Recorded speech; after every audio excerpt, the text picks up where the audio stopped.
আজকের পাঠ কাদম্বরী দেবীর সুইসাইড নোটের কয়েকটি লাইন। ঠাকুরপো আর প্রায় কিছুই দেখতে পাচ্ছি না, তবুও লিখে গেলাম। আমার মৃত্যুর জন্য কেউ দায়ী নয়, দায়ী নন বাবা মশাই স্বয়ং দেবেন্দ্রনাথ ঠাকুর, যিনি জোর করে তোমার বিয়ে দিয়ে আমার থেকে কেড়ে নিলেন তোমাকে। দায়ী নন মেজ বউ ঠাকুরন, যিনি কোনোদিনই আমাকে তার নতুনের যোগ্য স্ত্রী ভাবতে পারলেন না, দিলেন না এতটুকু সম্মান।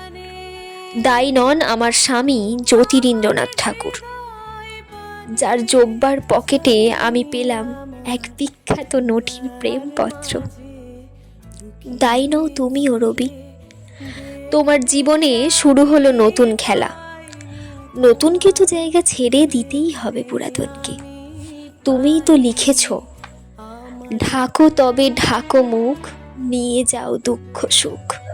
চেও না ফিরে ফিরে, হেতায় আলয় নাই, অন্তরের পানি চাহি, আধারে মিলাও ধীরে ধীরে।